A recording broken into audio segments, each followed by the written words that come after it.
Looking for a smarter way to hire great candidates? With ZipRecruiter, 80% of employers who post a job get a quality candidate through the site in just one day. Try it for free at ZipRecruiter.com/Barnwell. That's ZipRecruiter.com/Barnwell.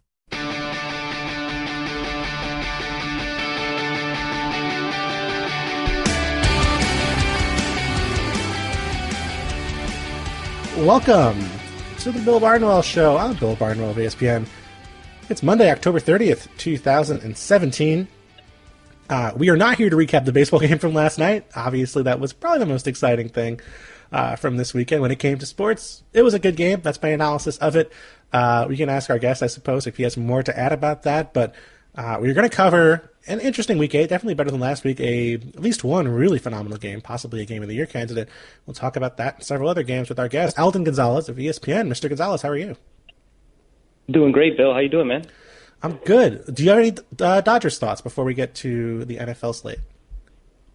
I was doing my best to research for this podcast and catch up on some games from earlier. Mm-hmm. And I'll be honest, Bill, I could not turn away from that Dodgers game. It was amazing. But don't worry, I gave these games my full attention after the Dodger game was over, which I think was about like 6 a.m. Eastern time. But I still had enough time. I appreciate that. Yeah, I was trying to write a column, and it was not going very well, I have to admit. I think it worked out okay in the long run. The column ended up not – I don't think there were too many mistakes, fortunately, with the editorial staff I have at ESPN, saving my bacon as always. But, yeah, it was it was a really exciting game. And I will say, I think that obviously the stakes are not as high, but I think Seahawks-Texans was perhaps equally as exciting. And I think, in my opinion – along with perhaps the team that you cover, the Los Angeles Rams, playing the San Francisco 49ers in a wild Thursday night game a few weeks ago, the game of the year so far in the NFL. Yeah, I think so. I think this game might have actually even been better than that Rams-49ers game that I covered, which nobody obviously expected Rams-49ers to combine for 80 points on a Thursday, no less. But to me, Bill, the fascinating thing about this game is you have two teams who at this point are just so reliant on their quarterbacks. Mm-hmm. And, two quarterbacks who are so willing to throw the ball downfield, which just maybe goes against the methodology of maybe every other quarterback in the NFL these days.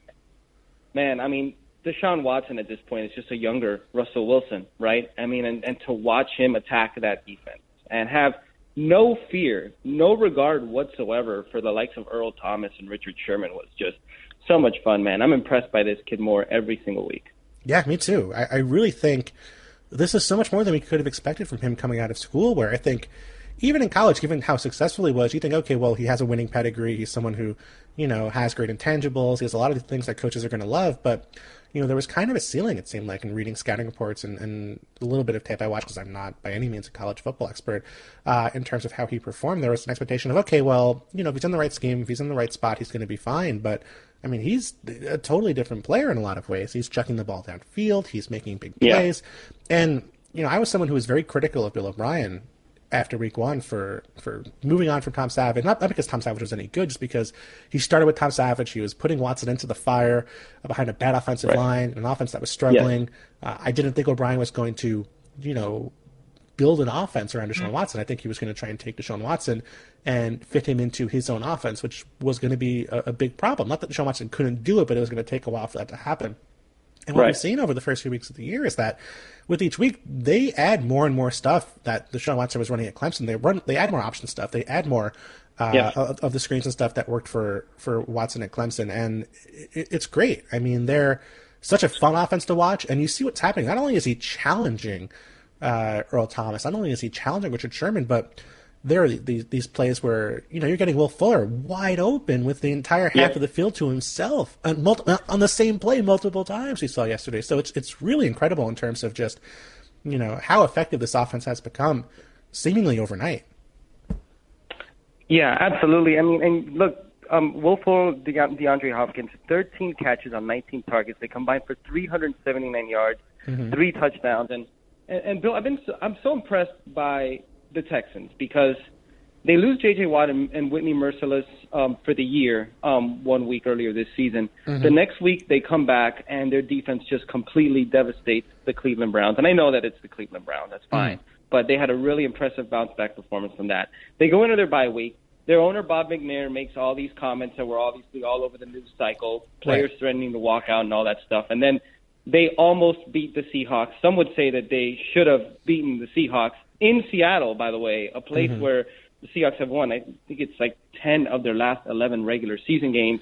Yeah. And I think, if you're a Texans fan right now, I mean, look, given the way this season has gone and how mediocre everybody seems to be throughout the league, you still have a chance in that division. But even if you don't end up making the playoffs this year, like, how excited are you about this team? Because you have your quarterback. I mean, Deshaun Watson just continues to prove week in and week out that, I mean, he's capable of being this franchise's quarterback for a long time. And I think, as you said it, I don't think Bill O'Brien went into this year thinking that he was going to have an offense that's so reliant on Deshaun Watson. I think he went into this, thinking that he was going to make life easier on Deshaun Watson in whatever way possible. But I think every week Deshaun Watson shows him a little bit more, and now it's gotten to the point where he's relying on Deshaun Watson, I mean, pretty much almost as much as the Seahawks are relying on Russell Wilson now. And, I was so impressed by, I mean, their first touchdown, play action off shotgun. You have Earl Thomas just completely bites on that play, and Will Fuller beats him over the top, and Deshaun Watson delivers a perfect throw to him. And then another play where Deshaun Watson rolls out, and and he just kind of turns Richard Sherman around to hit Will Fuller for another touchdown. And, we've seen him extend plays at Clemson, and, there's just one play where Deshaun Watson kind of is about to take a sack. He's kind of spun around. I have no idea how he avoids this sack. He kind of tucks the ball. He doesn't panic, and he finds Lamar Miller open for a 2-yard touchdown. I think that's the one that gave the Texans a 31-27 lead. Man, I'm just so impressed by so many of the things that he does. For some reason, Bill O'Brien got really conservative at the end of the game when the Texans were forced to punt and gave the Seahawks the ball back. I mean, I don't understand that. Your quarterback is throwing for over 400 yards. He's obviously picking apart that Seahawks secondary, and then all of a sudden they run 3 straight plays and they give Russell Wilson the ball back with time. I think that's what lost them the game. Yeah, that's what I was going to ask about, because I feel like everything you said is true, and everything you said about Bill O'Brien is true. And you mentioned, well, they're still in the divisional race, and they sure are. They're 3-4. Tennessee and Jacksonville in first place at 4-3. Jacksonville does have the tiebreaker over the Texans, so it is it's still a wide open race in the AFC South.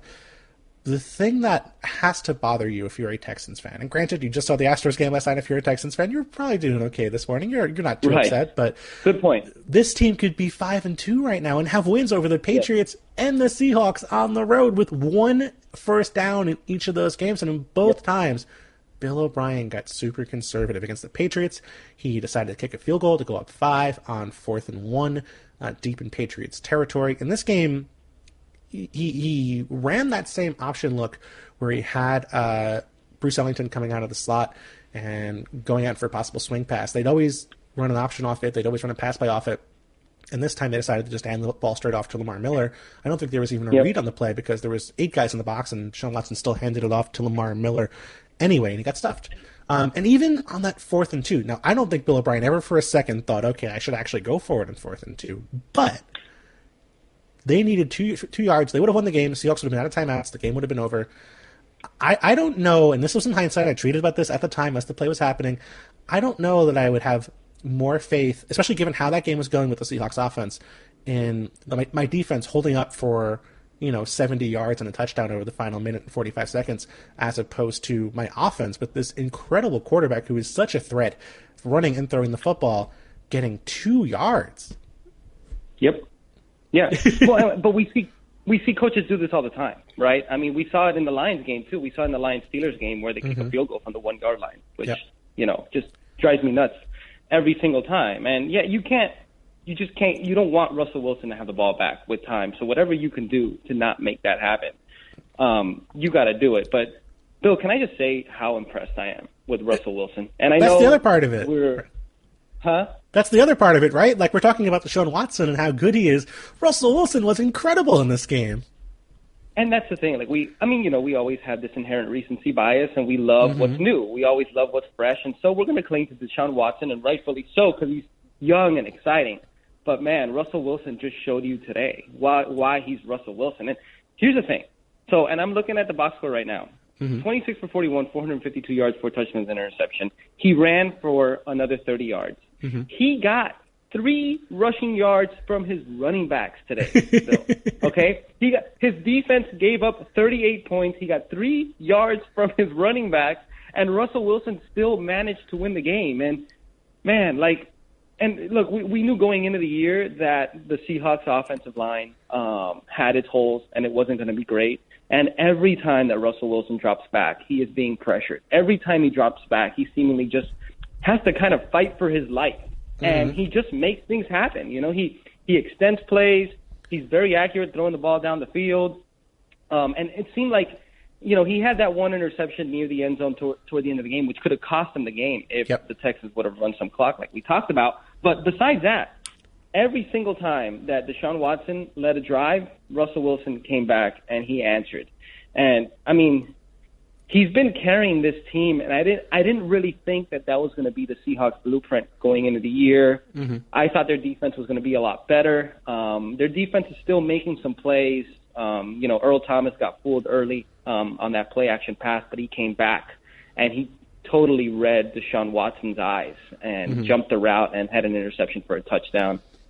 Richard Sherman came back, and he had a pretty big interception, too, late in that game after being fooled by Will Fuller earlier on a touchdown.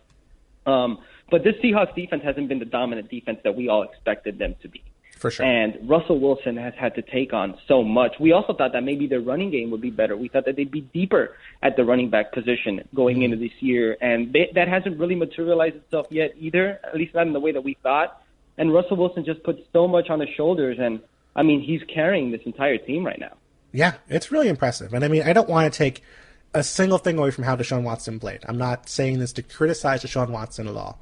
But he has DeAndre Hopkins. He has Will Fuller, a first-round pick, who's breaking out at receiver. He has a more effective running game than Russell Wilson. Yeah. And even the offensive line isn't great in Houston. It's better than the disaster zone that is the Seattle offensive line.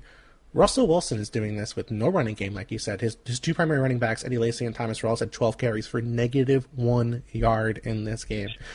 His receivers are Tyler Lockett, who's coming off of an injury, a mid-round pick, like a second-round pick.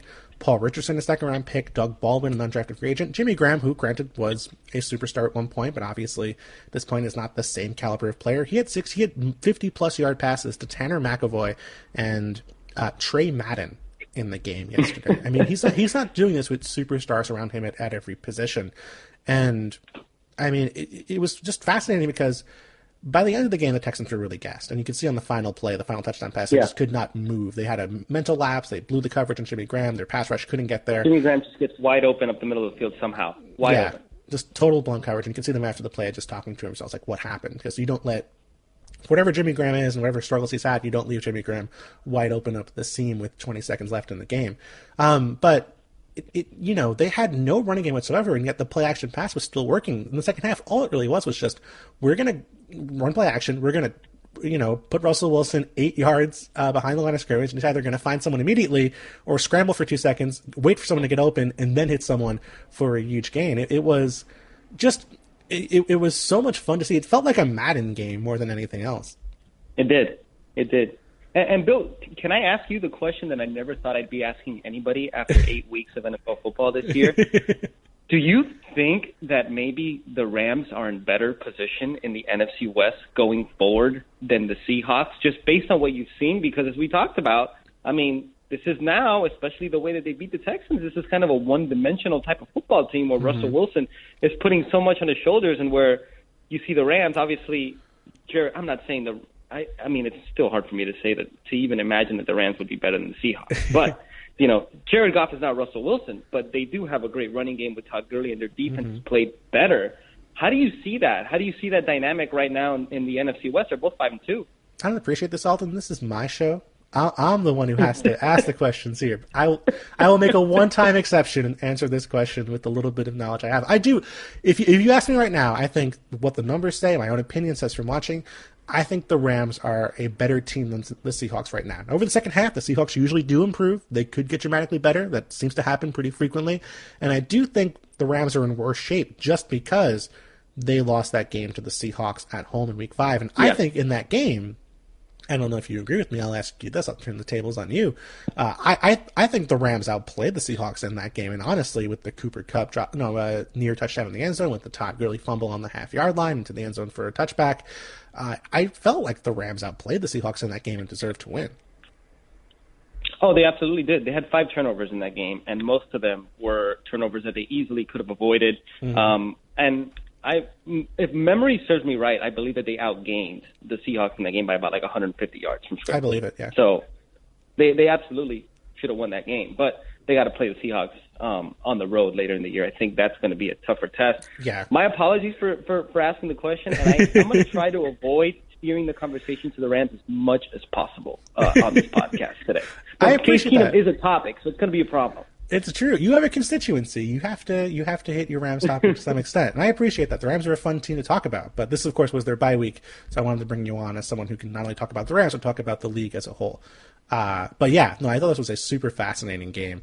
And like I said, I think not only the game of the week, but also then the game of the year. Anything we're missing here in terms of this game itself? I feel like there's so much to get to at this game that I don't want to move on in advance. I thought, even though the Seahawks defense didn't play all that well, I thought they had great individual performances on certain series and certain plays. Michael Bennett was incredible. Earl Thomas, like you said, came back after getting burnt early, had a big play. I mean, there were just so many moments in this game where it was just, it felt like a Madden game. It felt like a title fight. It was just such a, a game where I think when the NFL put the highlights up on YouTube, usually it's about 6 minutes. This game had 12 minutes, I believe, of highlights. It's that crazy of a game. Yeah, absolutely. And I think Paul Richardson really impressed me with some catches that he made. I think one of them was called back. But late in the game, Paul Richardson really made some plays. Trey Madden getting free for a 66-yard catch and run across the middle of the field after the Texans had taken a 24-21 lead, I think was a big swing in that game. I think there were a couple instances where, the Texans still were able to generate pressure, and I feel like everybody generates pressure against the Seahawks. But there were some instances where the Texans, you could tell, just had blown coverage in their secondary. The Jimmy Graham touchdown that ended up winning the game was one of them. But I think, Trey Madden getting free for a 66-yard catch and run was a big play in the game as well. And it's funny because it became so predictable after a while that every time Deshaun Watson led a drive for either a touchdown or a field goal, on the very next play from scrimmage, you knew that Russell Wilson was going to take a deep shot downfield, usually off play action, and most of them either worked or were right on the money and were tipped away. I mean, Russell Wilson did just such a great job of answering every time that he was challenged in this game. Yeah, it was it's a bummer that the Texans had to lose, but it was just a phenomenal game of football. Let's move on. We have 3 more games to get to here. Let's talk about Steelers-Lions, the Sunday night game, because I'm going to start with this. I don't know if you agree. I'll certainly find out what you think. I think right now, if I had to pick the best team in football, I think I would pick the Pittsburgh Steelers just because I think they are the most complete team in football. Yeah, I don't know. I had 5 teams in that mix. Yeah, that's fair. I think it speaks to just, where we're at in the NFL right now. I think we had, going into this week, we had 25 teams that had either 3, 4, or 5 wins. And I think that was the most through week 7 in the Super Bowl era. I don't think there's one team right now that's head and shoulders above everybody else.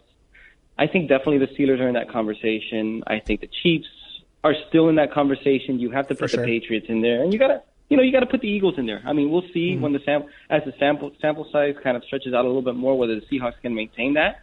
But yeah, I mean, I really like the Steelers defense, and I think, look, it's very clear what they're doing on offense, and it's that they're gonna be They're gonna be very reliant and maybe over reliant on Le'Veon Bell.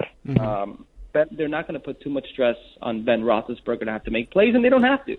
You put the ball in Le'Veon Bell's hands.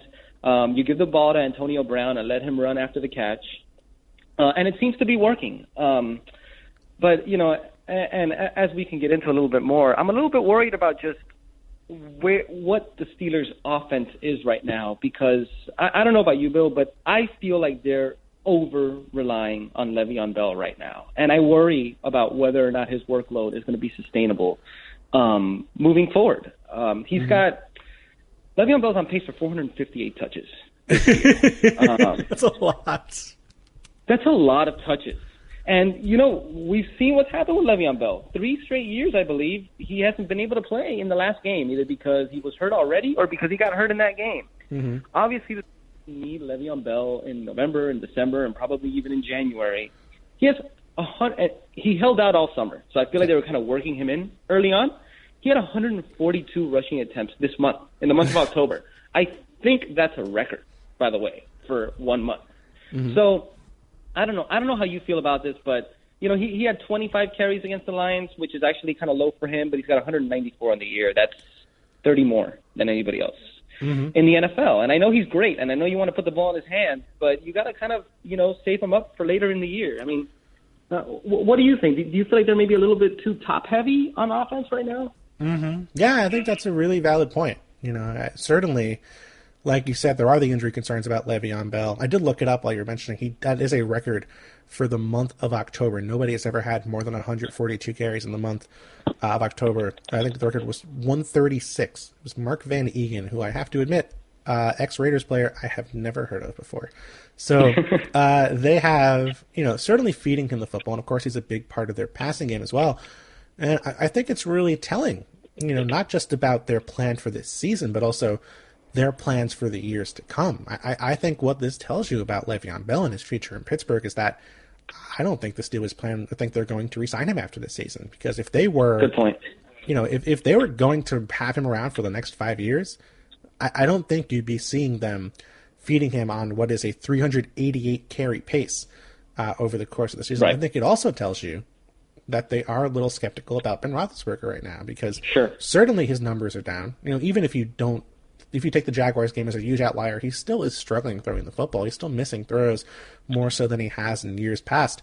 And they are incredibly heavily reliant upon Le'Veon Bell. And it's not as if he's running incredibly effectively. He's averaging 3.9 yards per carry.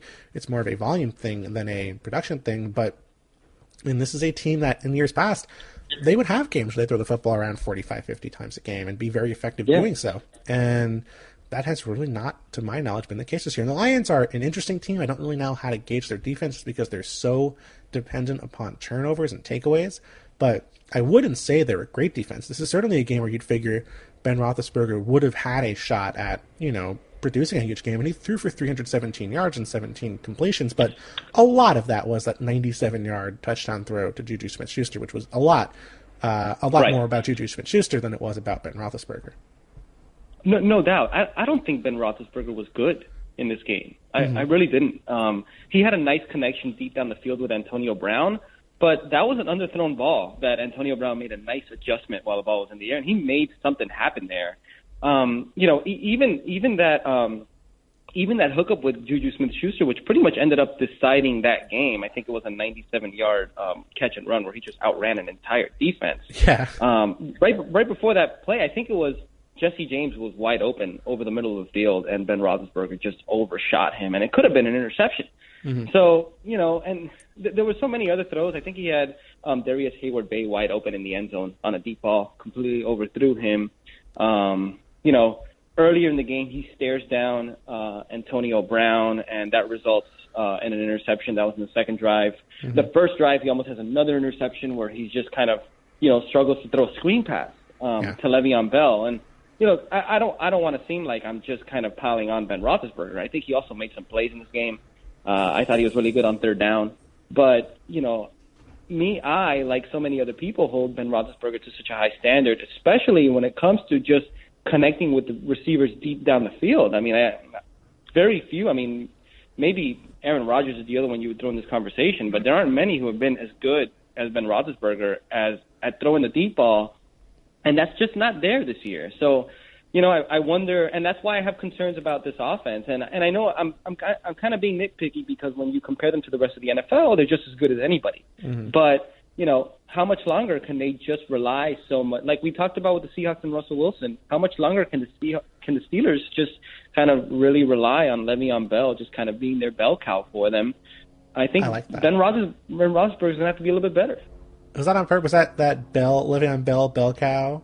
You know what? Purpose? I can't take credit for that, but I like it though. I think it sounded well. It was not intentional, unfortunately. You know what? Sometimes the best things are accidents. I think that was an example right.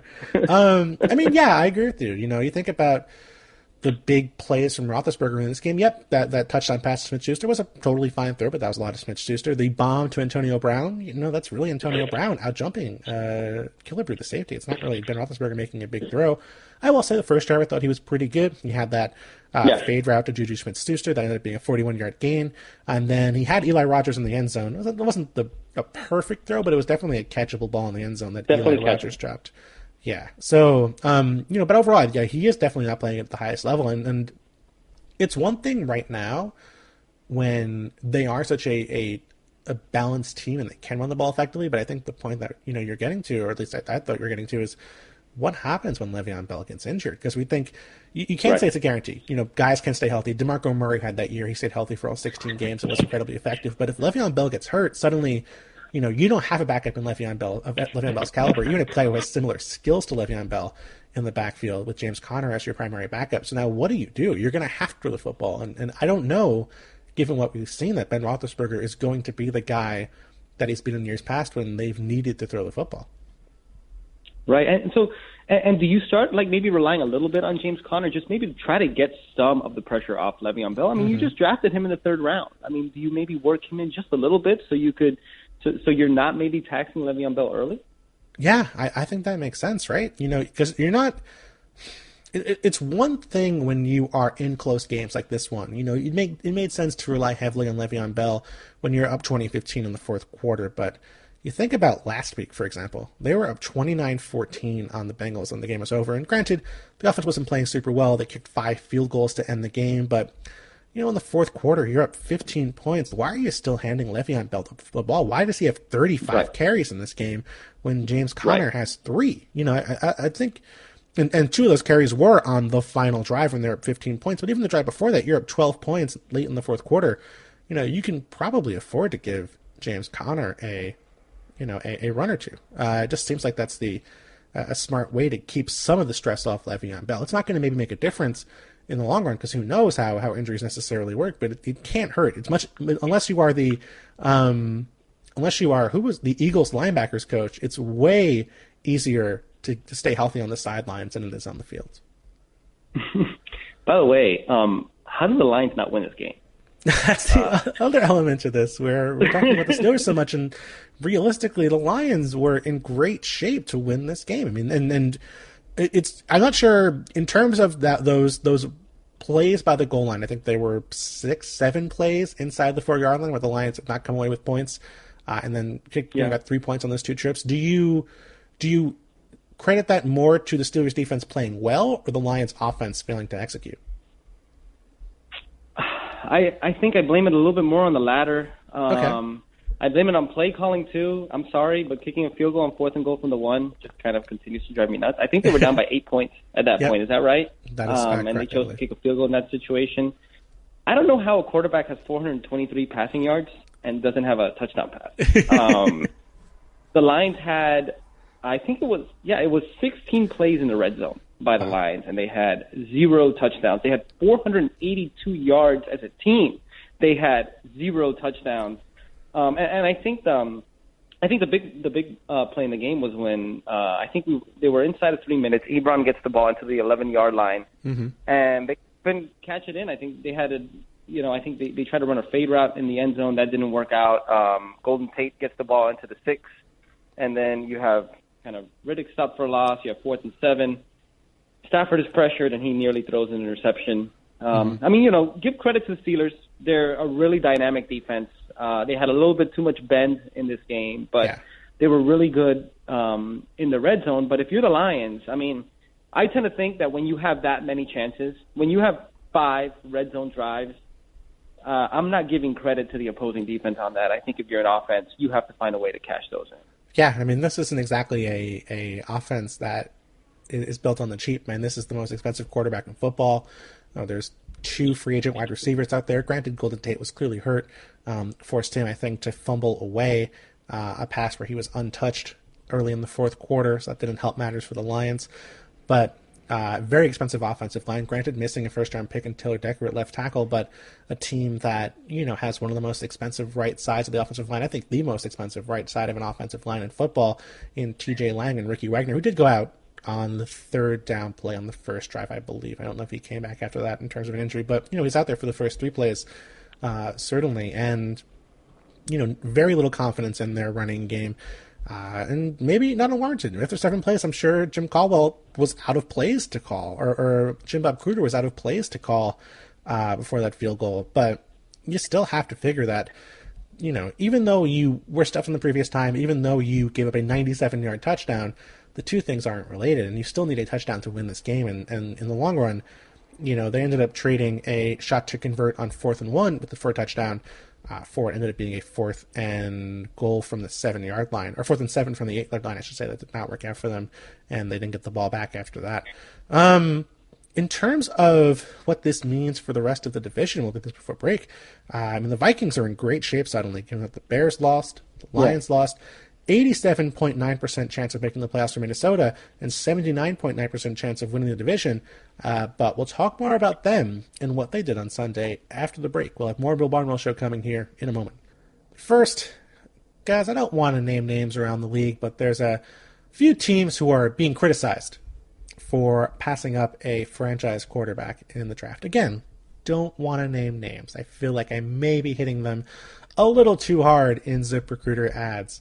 But as we're doing a ZipRecruiter ad right now, I need to remind you that if you are trying to find a franchise quarterback, if you're trying to find someone to help your business, if you're trying to find someone just to help you out around the house, I don't really know what you need in terms of your job description. But regardless of what you're looking for, regardless of your industry, regardless of where you are in the United States, you can post for that job and get qualified candidates in hours by using ZipRecruiter. Because with ZipRecruiter, you can post your job to over 100 of the web's leading job boards with just one click. Again, you're not right-clicking. You're not typing a bunch of things for an hour. It takes one click to put it on 100-plus job boards. On top of that, once that's finished, ZipRecruiter puts its smart matching technology to work, actively notifying qualified candidates about your job within minutes of posting, so you receive the best possible matches. Which is why ZipRecruiter is different. Unlike other hiring sites, ZipRecruiter does not depend on the right candidates finding you. It finds them. It's hard to screw up finding the right candidate with ZipRecruiter. I don't think it's ever happened before. Again, I have to look at the numbers. I have that as ZipRecruiter for worst case scenarios, but the best case scenario often plays out by ZipRecruiter's technology. No wonder 80% of employers who post on ZipRecruiter get a quality candidate through the site in just one day. If you manage to make a mistake, like perhaps Bill O'Brien did by putting Tom Savage in a quarterback, he fixed his problem in a day, found a qualified candidate, in the course of a half hour or so into Deshaun Watson. You can be the Bill O'Brien of your business by using ZipRecruiter, because ZipRecruiter is the smartest way to hire. And today, you can post jobs on ZipRecruiter for free just by going to ZipRecruiter.com/Barnwell. No fees required. Just pop it in. ZipRecruiter.com/Barnwell. I don't think their slogan is pop it in. I'm pretty sure it's the smartest way to hire, but because I said it earlier in the ad, I'm going to say ZipRecruiter, you can pop it in. I just saved hundreds of dollars by switching to Geico. I'm so happy, I feel like I can fly. Disclaimer, you will not be able to fly by switching to Geico. This is against the laws of physics and nature. If you find yourself flying, please seek professional and or medical help immediately. In the unlikely event you find yourself flying, you might be a superhero, or a pigeon, or a superhero named Pidgewoman, who was bitten by a radioactive pigeon. If you are indeed Pidgewoman, Geico retains all licensing publishing rights in the event Pidgewoman the movie becomes a top-grossing Hollywood blockbuster. Geico. 15 minutes could save you 15% or more. All right, welcome back to the Bill Barnwell Show. I'm Bill Barnwell of ESPN, joined here on the podcast today by Alden Gonzalez. We are recapping Week 8 of the NFL season, and I have to admit, we've had you on the Nickel Package before. I think this is your first time on my show, the Bill Barnwell Show, and so this might qualify as hazing in some ways a little bit. I did make you cover the Browns on this show. I did make you get to the Browns game, which I have not done, I don't think, at any point so far this season in terms of recapping. I had to watch the Browns as well. Lucky me. Lucky you was right. But you know what? This is you're becoming a part of the society here. You're becoming a part of the guest oeuvre in terms of having to watch the Browns. I didn't do it to anyone else, so it's probably unfair to you. But it was an interesting Browns game in some ways. I think it really summed up a lot of the problems with the Browns so far this year, and it raised some interesting questions about the Vikings, who ended up winning, pretty comfortably in the long run. We just slept through that game, which I'm sure nobody did at 9 a.m. East Coast time and 6 a.m. Pacific time for a game in London. But final score was 34-16. It was, until the fourth quarter, a lot closer of a game than the final score might have indicated. Yeah, and you know what? I actually have to thank you, Bill, for having me watch the Browns, because it gave me a good idea of what bad teams do to lose football games on a consistent basis.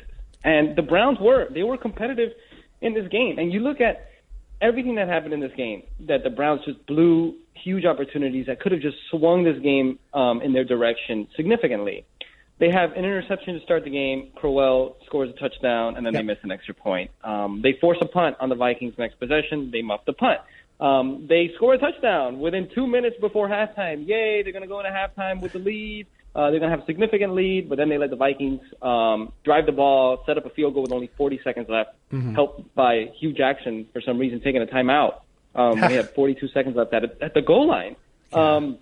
You had Isaiah Crowell fumbles to start the second half. You had a ton of penalties by the Browns throughout that second half. You get a 67-yard kickoff return, and then you miss a field goal. I mean, it's got to be so frustrating if you're a Browns player, if you're a Browns fan, because and look, I haven't watched every single one of their games this year, but I'm sure there are so many of their games where you see the opportunities where they could win a football game, and they just, become the Browns, and they just, spoil these opportunities. You saw Case Keenum face a lot of pressure from the Browns in this game, and they couldn't bring him down. So, it's tough. And, DeShone Kizer he was missing open receivers all over the field, Bill. 2 for 11 on passes beyond 5 yards for DeShone Kizer. And, anytime I watch a Browns quarterback now, I keep thinking about how they passed up on opportunities to draft Carson Wentz, to draft Deshaun Watson, to draft Mitchell Trubisky, Dak Prescott, all these guys. They don't have a quarterback right now. I don't think DeShone Kizer is the answer. Maybe you disagree, but it's tough to watch them play, especially when they don't have a quarterback. Yeah, no, I agree with you 100% in terms of what you mentioned. There are some games they're going to have where, there's going to be a lack of talent. There's going to be a huge gap between, what they can do and the players on the other side can do. And you're going to have games like that. You know what you have to do with it. You're a rebuilding football team. You can't really handle, Tom Brady or Ben Roethlisberger or Aaron Rodgers. Like, those games are going to be tough if you're the Browns. And that's just the reality of the situation right now. It'll change in years to come, but right now they are missing talent in some key positions. You can fix the things that are preventable. You don't have to muff a punt. You don't have to fumble the first play of the second half. You don't have to have a kicker who's going to miss an extra point in a chip shot field goal. And it's not as if this is the first time Alden Gonzalez has struggled this year. You don't have to have mental mistakes. If you're well coached, you're not going to blow coverage on that Adam Thielen touchdown. You're not going to allow teams to convert third and long over and over again the way the Vikings did in this game. And you're not. And this is a team that, has a lot of smart people working in the front office who analytics can't do. There are a lot of things analytics can't do in football. One thing I'm very comfortable saying analytics can handle and do a very good job of telling you what to do is how to use your timeouts. And it was just a fundamental, like 11-year-old child playing Madden is not going to make this mistake in terms of running the clock at the goal line with that Hugh Jackson timeout, where even if you want to call a timeout, that's fine. Let 20 seconds run off the clock. You have 3 plays left. You don't want to lead the Vikings any time. And granted, Case Keenum is not exactly Aaron Rodgers, but you don't want to leave those mistakes. And then you mentioned the offense. You mentioned that what were the numbers on him throwing more than 5 yards downfield? He was 2 for 11. 2 for 11. He threw 34 passes. So what that tells you is 23 of his passes were within 5 yards of the line of scrimmage. And you saw that in this game. They have no confidence in either DeShone Kizer in the offensive line without Joe Thomas and with those receivers. I mean, so much of it on those first 2 drives were screen, different kind of screen, wide receiver screen, halfback screen, swing pass. You would occasionally, very rarely, get an ISO route where you had a nice throw from Kizer to Ricardo Lewis versus Xavier Rhodes, who was probably shocked that they ran a play more than 15 yards downfield, to be honest with you. Right. And they're going to throw those passes up very infrequently. But it was just, they were so terrified of the pass rush. Maybe that's not unfair. This is a very scary Minnesota front seven. But they really just, it's hard for an offense to be good doing this. You have to get a great performance out of your running game, which they had a very solid running game on Sunday, but it wasn't necessarily like, the Bears with Mitchell Trubisky in terms of running the football. But it just, they're setting the bar really low and somehow managing to not hit it on the offensive side of the ball, which, given that this was Hugh Jackson's strength, given that he was supposed to be a guy who would work with quarterbacks before, who'd made, all these different guys better in terms of his coaching ability. And I think he had that, a very fair and very impressive resume coming into this job in Cleveland. It's hard to argue that either their quarterback evals have been good, and you figure Jackson should be involved with that, or in reality that the coaching has been good. I mean, granted, they managed to stick with Kaiser for the entire game this week, which is a rare occurrence. But, yeah. I mean, can you really argue that Deshaun Kaiser looks competent? I mean, this isn't a functional offense right now, and if anything was going to be good with this team, you'd figure the offense would have been, if not great, at least okay. Yeah, and I wonder now, Bill, I mean, how much patience ownership is going to have, or this front office is going to have with Hugh Jackson. You have Hugh Jackson already after this game answering questions and talking about how he feels like he has the support of ownership, and that to me is always the uh-oh moment when you have to say that to the media. And I think this ownership group kind of, they know where they're at, and they kind of pledge to have patience in this. But that's easy to say before the losses start coming as aggressively as they have this year. Yeah. I mean, this is a Browns team that's now 0-8 for the second consecutive year. They've lost 26 of their last 27 games, and I think it's clear to see that at the very least, I don't think Hugh Jackson's going to be the guy who benefits when this team actually starts getting good. Which, I think they will eventually be good if they keep capitalizing on all these high-round draft picks. I compare it to kind of like, the Astros that we saw yesterday. Yep. It's easy to forget the Astros were, and I'm sorry to turn this to baseball, Bill, but That's all good. I'll be really quick on this. The Astros were really bad for a long time, and they had Bo Porter as their manager, and Bo Porter was kind of the guy who got them to do that, and then they hired A.J. Hinch, and A.J. Hinch was the guy who took them over. I'm wondering if that's what it's going to be with Hugh Jackson, even if he makes it through this season. The Browns, you thought that at the very least the Browns were going to take some steps forward this year, but they really haven't, and you don't really know where that's going to come from. You're not seeing positive signs out of their offense, like we are with Deshaun Watson with the Texans. It's not even close to that. As you mentioned, they're not throwing the ball downfield at all. Kenny Britt was brought in to kind of maybe be one of their vertical threats, and he didn't even suit up for this game. I don't know that he's going to suit up at all for them the rest of this season. So it's hard to see hope in this offense right now. I think you could see it on defense. I think Myles Garrett may already be their best player. He didn't play in this game, but I think you could see signs that this defense under Greg Williams could eventually get right. I don't know how this offense is ever going to get right. That's the scary thing. And I mean, you mentioned the Astros are a great example. I didn't even think about the Raiders, where it was Dennis Allen those first 2 years kind of struggling, and with a team that was really rebuilding, didn't have a ton of talent, drafted Derek Carr and had Khalil Mack, but by the time they really turned into superstars, he was gone, replaced with Jack Del Rio. It was Tony Sperano, I think, and then Jack Del Rio after Sperano was the interim coach. And, Del Rio's a good coach and deserves a lot of credit, but obviously a lot of the infrastructure was laid there with Allen, who was, he was 8-28, I believe, in 2 years. And granted, that's a lot better than Hugh Jackson so far, but the principle's the same. I mean, I don't know that necessarily 1 and whatever is better than 8 and whatever over 2 seasons or 2.5 seasons. But like you said, I do think it's too early to fire him now. I don't think it's fair at this point, even though they're still 0-8. I don't think it makes a lot of sense to fire him. But you do need to see something in the second half, even if it's Kaiser looking like a passable quarterback, even if it's just Cody Kessler, who was their best quarterback last year, showing some semblance of life. You have to see something from Hugh Jackson. If they finish this year 0-16 or 1-15, I do think you really have to think about firing him, because now you're in your third season. He's shown no signs of improvement as the head coach. They have invested pretty heavily in the roster in terms of draft picks and in terms of free agents. I think you do look at, in getting a new head coach, if you can hire someone who is, a reasonably pedigreed head coach. Because think about all these teams who have improved dramatically this year. Look at the Rams. I mean, the Rams were left for dead last year. You make the right head coach hire in Sean McVay. Suddenly, all these players who looked like they were, struggling, useless appendages at worst, basically just borderline unplayable under the previous administration. Suddenly, a lot of those picks look great. Suddenly, that team looks like it's in great shape for the next few years. So, I don't know that necessarily Hugh Jackson is a bad coach. I think it's probably unfair. We're probably a little too aggressive to judge coaches, but I do think that given the time frame for this administration, even with the extended time frame they've gotten versus previous Browns administrations, you kind of have to, you have to show some semblance of hope after 2 years, or else there's too many guys out there who could possibly be an upgrade on Hugh Jackson. And Bill, I mean, I think it also comes down to as simple as you got to invest in the quarterback. And I'm wondering, what are they? What guy are they waiting on to get in the draft that's going to be their franchise quarterback now? And this league is completely built on the quarterback, as you know. And and I think, to me, that's what makes what the Vikings are doing now so impressive.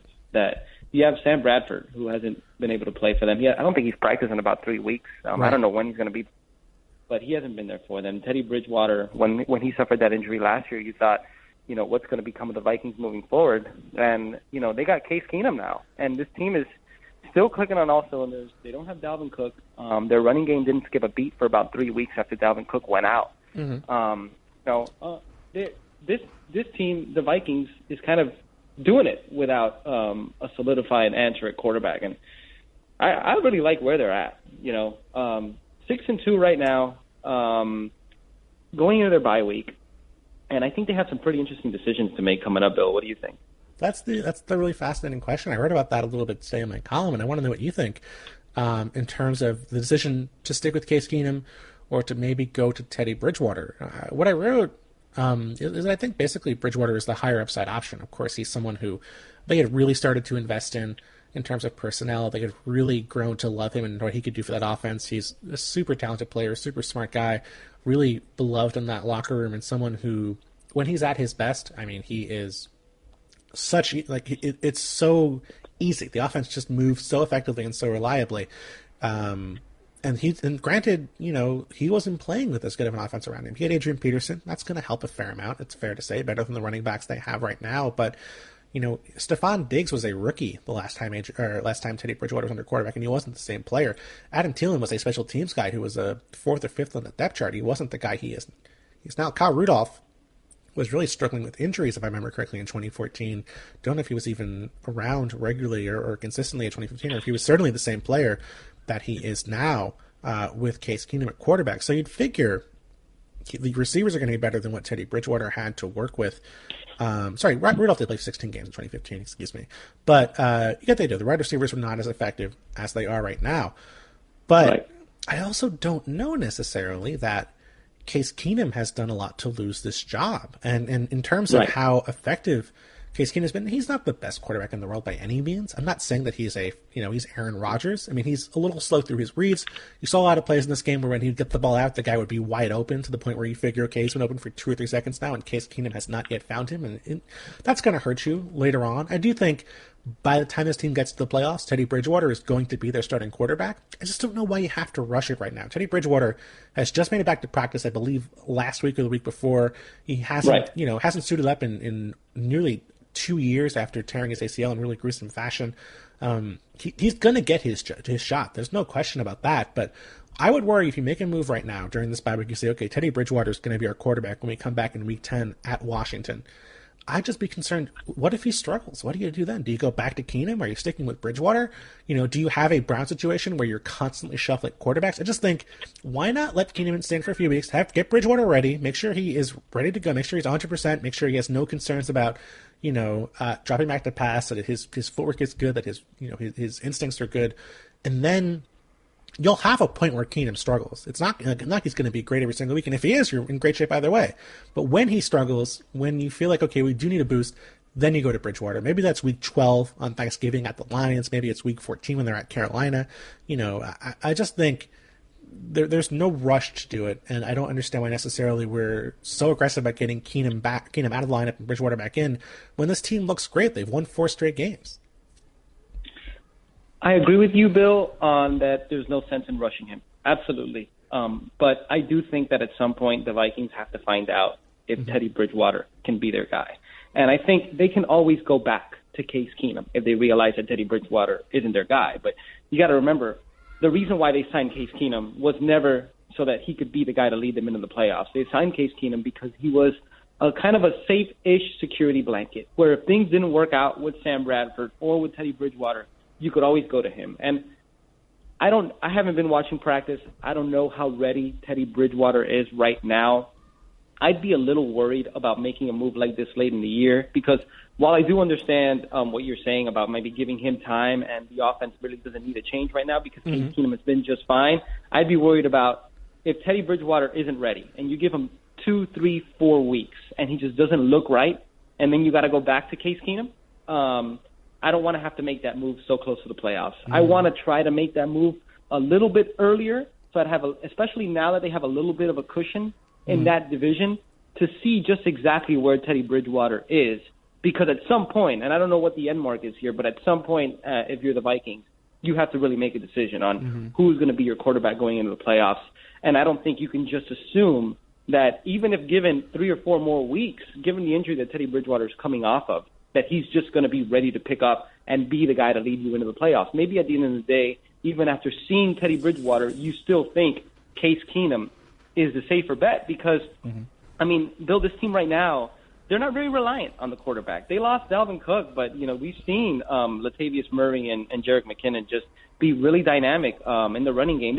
Their running game wasn't there against the Browns on Sunday, but this is a team that, after they lost Dalvin Cook from weeks 5 to 7, they were averaging almost 147 rushing yards per game. Right. They didn't skip a beat there. We've seen Kyle Rudolph really start to get involved a lot more in the offense. You know, Case Keenum obviously is comfortable throwing to him. Getting Stephon Diggs this Sunday after a 2-week absence was huge. Stephon Diggs made a great catch in this game toward the sideline that was called back. That I have no idea how he contorted his body to make that play. I don't know if you know which one I'm talking about. But really nice. You have Thielen and Diggs, which may be the best receiver combination in the NFL. You know, you don't maybe and obviously the Vikings defense has played really well. They've held opponents below 20 points in 7 of their 8 games this year. Their defense looks really good. Maybe you don't need the dynamic quarterback, but I think at some point the Vikings are going to have to find out where Teddy Bridgewater is. They have to find out whether or not he's a solution, but they have to have enough time so that if he's not, they go back to what they think is right going into the playoffs. And so this will be my last Rams reference of the podcast, I promise. But this reminds me so much of last year. This is kind of deja vu for me because Case Keenum was the Rams' starting quarterback last year in London. They played in London, and they went on their bye week. The Rams had a guy on their bench. His name was Jared Goff. They had just drafted him number 1 overall, and kind of, you know, questions were persisting constantly about when Jared Goff was going to be the starting quarterback. And you kind of feel for Keenum a little bit because I think I'm with you, Bill. I think he's done well. You know, he's 4-2 as their starter. You know, on a day when they don't get great production on the ground, they had 89 yards on 33 carries. You had Case Keenum goes 27 to 43, 288 yards. He has 2 touchdowns, leads a couple of nice drives. He has his limitations. I think the 2 big limitations of Case Keenum is he's always going to be susceptible to the tip ball because he's not a big quarterback. They tipped 3 balls against him in the first quarter. One of them was an interception. And he's not a great deep ball thrower. There are limitations with his arm strength. But he's been getting the job done, you know? So it's tough. I feel like Case Keenum is just perpetually in this situation where he's good enough to get you some wins, but he just never gets any love whatsoever. Yeah, poor guy. You've now done 2 things that I don't appreciate my guests doing on this show. Number 1, you turned the tables on me and asked me a question. Number 2, I think you convinced me my argument was wrong, and I don't like that because I want to feel smart. And I think you talked me out of my point. That's really logical. I think there's a really good point there in terms of optimizing what you're doing and sort of being, you know, operating on all cylinders for the playoffs instead of sort of waiting for what you have now. I think it does make sense to get Bridgewater as many reps as possible, like you said, not only to see what you have with him, but even if he is good, well, you'd rather have him for 7 games and have him ready for the postseason and have him with as many reps and as much familiarity with a new receiving core in many ways versus the guys who were shadows of their current selves when he was playing in 2015. So that makes total sense to me. I think my opinion has changed. So wow. Very, very frustrating This is the proudest moment of my life. That's very. It's a tough balance, though, because you want him to be. You want to make sure he's healthy, but you don't want to take too long. You know. Yeah, for sure. I do think that's fair. Let's finish up with Raiders-Bills, a team that, of course, with the Raiders, I mean, it seemed like last week they beat the Chiefs dramatically in the final play of the game. They turn around their season. It felt like, they're going to move forward. They have a game against the Bills who have looked good, but you figure, well, we don't take the Bills seriously because they're the Bills in a lot of ways. The Bills are a legitimately good football team, and they showed up in a way that the Raiders did not on Sunday. And I think the big concern with Oakland right now is going to be their offense, and specifically going to be Todd Downing, their offensive coordinator, who he has one of the league's most expensive offensive lines. He's playing in miserable conditions.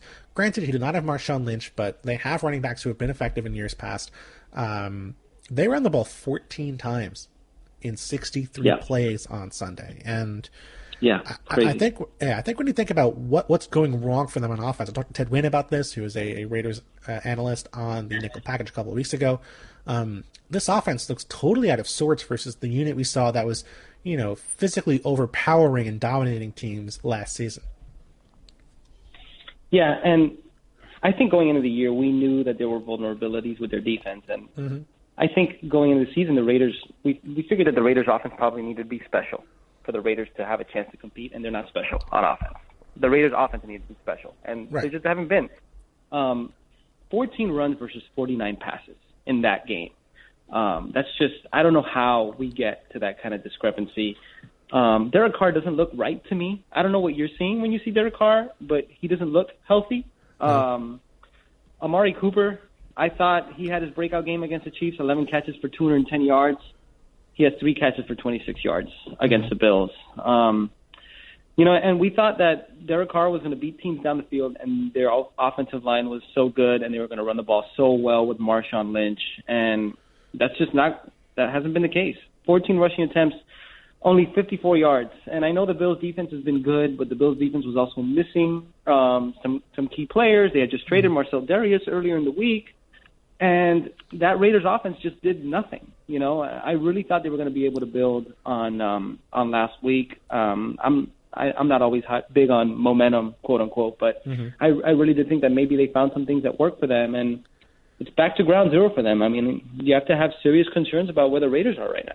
Yeah, for sure. I mean, you saw the improvements last week, and you think, okay, well, they'll put Amari Cooper in the slot more frequently. That worked for them last week against the Chiefs. Bills saw that on tape. Bills did a good job against Amari Cooper. He had 10 targets, 5 catches, 48 yards in the game. Michael Crabtree had 83 yards and 5 catches. Granted, a little more effective, but again, took 10 targets for him to get there. A lot of the completions Derek Carr was making were to Washington, to Richard, passes that are going to be check downs and shorter throws. He's not moving the ball downfield effectively and checking down so frequently, which is a surprise given how effective this offensive line is. I mean, there should be plays to make downfield with the talent of the receivers they have, with the quality of the offensive line they have, even though the Bills do have a very good defense. Like you said, they were missing Jordan Poyer, they were missing E.J. Gaines. That's 2 starting defensive backs. You should be able to throw on Sharice Wright. You should be able to, take shots at the defensive backs in this game. And granted, again, nothing to take away from the Bills. I think they're a very good football team, and they have a great defense in this game. But I don't, given how much you invested in Derek Carr, given everything we were supposed to know about him heading into the season, you shouldn't be getting shut down by a defense that has Trey Elston starting at safety. I mean, that's just not how things are supposed to work, but that's what's happening this year. And I don't, we'll get to the Bills in a second, and I want to give them a lot of credit for how they performed, but I do think this is not a 1-week problem. I mean, the Chiefs game looks like the exception as opposed to the rule in this Raiders offense this year. Yeah, and I think they face kind of an identity crisis because they do have those weapons in Amari Cooper and Michael Crabtree, and I think they want to throw the ball downfield, but they also went in the year thinking that they were going to be a smash-mouth running team, and I think now they're at a point where just nothing is working for them. And I'm seriously, I don't know about you, Bill, but what do you see with Derek Carr right now? I'm seriously concerned about him and his mobility and his back. I mean, what do you see with him specifically? Because I don't think that he's right. Yeah. I mean, it seems like he's someone who historically he has thrown pretty short passes, even though he might have this reputation as a guy who does chuck it downfield a lot of that's been late in games when they've had to throw the ball and they've been effective throwing the ball downfield.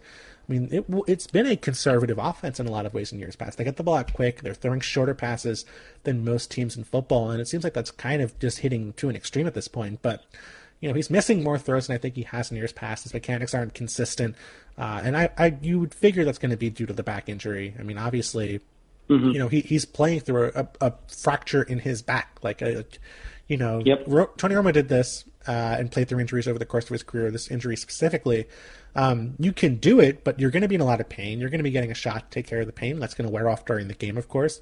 But you're not going to be your normal self. It's going to take a while for you to get there. It may not be the case where this heals until, probably the end of the season in terms of him being effective. And he'll get better. He's going to be in less pain. But I don't have a lot of faith in Todd Downing, who was their quarterback's coach last year and is now their offensive coordinator, taking on a bigger role. I don't know that I have faith in him to really fix the problems that are ailing Derek Carr right now. We'll see. Maybe the bye week will help in 2 weeks. They play Miami in Miami, and of course the Dolphins are really struggling, and then they have a bye the following week. Maybe that'll help in terms of giving Carr a week to rest, in terms of kind of reevaluating this offense's problems. But you would hope that this would be an offense where, with Carr not his usual self, without the Amari Cooper struggling a bit, without the passing game that you would have hoped for, that they would be running the ball effectively. And so you get back to that as, okay, well, if we're not running the ball effectively, we're putting Derek Carr in bad situations. He has not been healthy enough or effective enough to throw us out of those situations. So it just seems like everything is fundamentally broken with this offense, which is so strange because you think their fundamentals in terms of their offensive line is so good that it should allow you to do a lot of things. And instead, it just seems like they're not getting anything done. They need Marshawn Lynch to be the Marshawn Lynch that he was, even though he took an entire year away from football. And that's a pretty precarious situation to be in as a football team right now. I agree. And I don't know that Marshawn Lynch is going to be that guy. Even when he comes back, he has not been effective this year. And, when we asked him about it, said they're running a lot more outside zone. They're not running as much inside zone this year. They're not playing to Lynch's strengths. Maybe they need to think about playing more to what Marshawn Lynch can do and having him be the focal point of this offense, because right now I don't think Derek Carr can be the focal point of this offense. In terms of the Bills, I've watched a fair amount of the Bills this year. Mm-hmm. I'm confused by them, Bill. I don't get them. I don't understand. I don't know how they're good. I don't know how the Bills are a good football team. It's like going into the year, right? Mm-hmm. We thought this was going to be a complete rebuilding team. They trade Sammy Watkins, they trade Ronald Darby, now they trade Marcel Darius. But the way that they're winning games this year, Bill, there was a stat that I saw going into this game that completely shocked me. Mm-hmm. And that was that Bills running backs have more receptions than Bills receivers this season. That's crazy. They're getting no production out of their receivers. Tyrod Taylor gets pressured a ton. And, I asked the question how they're winning, but it's very clear how they're winning, and it's because they're dominating the turnover margin. Yep. They put 4 turnovers against the Raiders, and they now have plus 14 turnover margin. That leads the NFL this year. And, their defense, credit their defense, right? They've done a great job of replacing guys, especially in their secondary. They have 2 DBs out for this game, E.J. Gaines and Jordan Poyer. Mm-hmm. They still have a great performance against this Raiders team. They're flying around the field, they're getting after, but it seems like they get every loose ball. They get almost every tip pass. And when you're dominating the turnover margin like that, there's a regression of the mean, right? Yep. And I don't know if that happens in season, or maybe this is just one of those things where, next year it's going to catch up to the Bills. But it doesn't seem like a sustainable turnover margin here. They're winning mostly because they have a plus 14 turnover margin, which is just stunning. And I don't know how long they could keep this up, but credit to them, man. Whoever thought that we'd be in this situation, we'd be staring at a 5-2 Bills team that actually is giving maybe the Patriots a little bit of a run in the AFC East? Yeah, for sure. The Bills, I think you echo everything I would say. I wrote about it a little bit in my column today. The team they remind me of to some extent last year's Vikings, where they had a crazy turnover forced rate over the first half of the season. I think the Vikings were at 18.5% last year, led the league in terms of turnovers per possession. The Patriots, the Bills are over 20% so far this year, 20.3%, number 1 in the league. This is an offense where they're not going to throw a ton of interceptions with Tyrod Taylor. He's going to protect the football. They might fumble a little more than they have so far this season. They've lost 1 fumble I believe, on offense, which is pretty crazy in terms of what you would do over 7 games. That's hard to believe that's going to happen over the rest of the year, but they are going to protect the football. They're not going to turn the ball over super frequently, but even given how good Sean McDermott is, given how good, some of the guys in that secondary are playing, they're not going to force 2 turnovers a game, or they're over turnovers. I think there are 17. They're forcing a little more than 2 turnovers per game, 2.5 per game over the first 7 weeks of the year. That's not going to keep up, and so we'll see what happens with the Bills once those turnovers do fit out. Where they're not going to have no turnovers over the rest of the year. That's crazy, but they are going to have, it's probably more likely they'll have 1 per game than it is that they will have 2+ per game, and then that will change the effectiveness of their offense. It'll change the way that their defense has to protect. Their defense might struggle a little bit in terms of depth because they won't be on the field. They'll be on the field a little more frequently without forcing so many turnovers. And the one thing that concerns me with the Bills is that to win with this model of play, you can do it, but you have to be able to run the football effectively. And you look at the Bills this year, they have not been a great rushing attack as opposed to years past. They're averaging 3.8 yards per carry. They have not been super effective in terms of closing out games. But Sunday might have been, in a lot of ways, their best running game since week 1 against the Jets. Yeah, and and that's another thing too that I didn't point out earlier, that LaShawn McCoy is having probably the least efficient running season of his career, and they're still finding ways to win. But I think some positive signs with LaShawn McCoy recently is that he's been able to make the big play.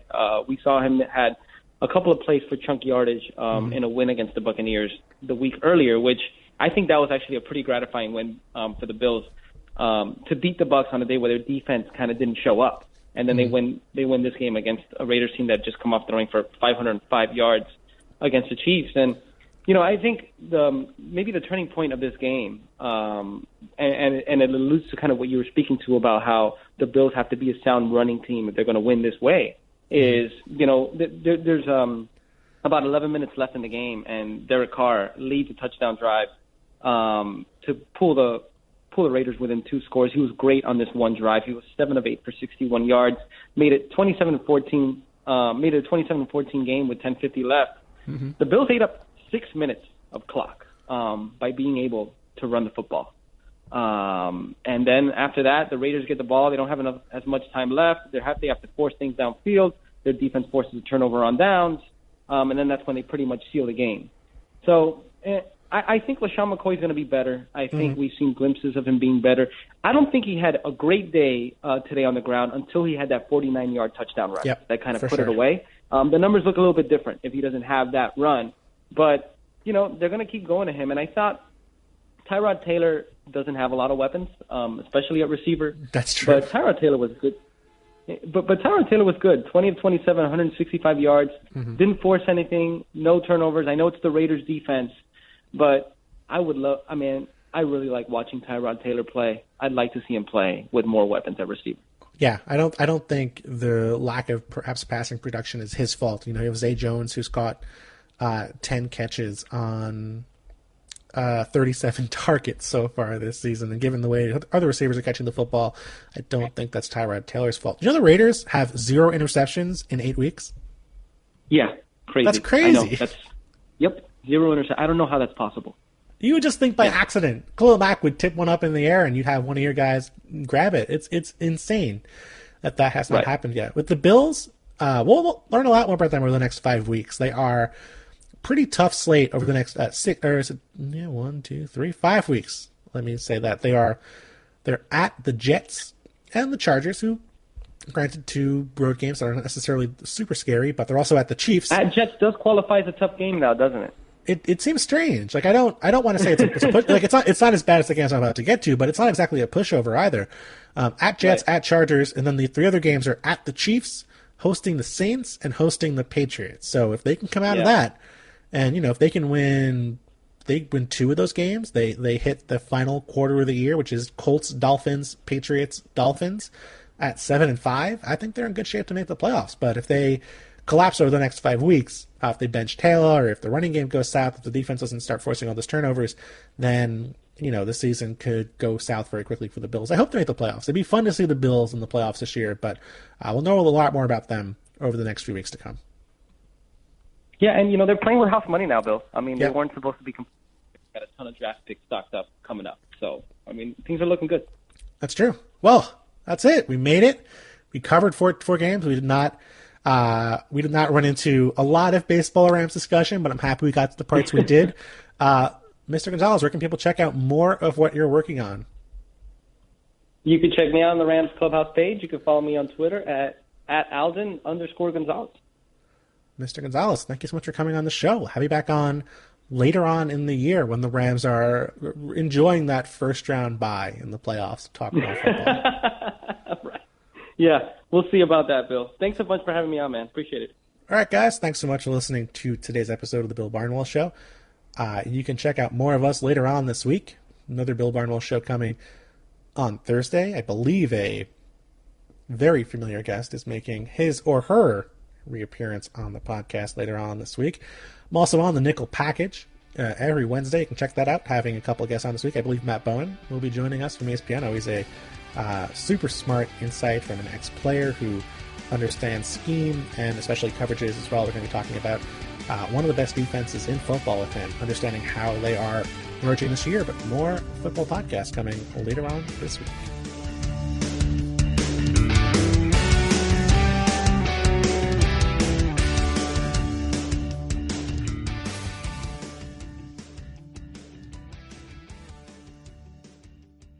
Computer, execute 12.4p operation. Optimizing algorithm. Running encryption packet alpha. Night.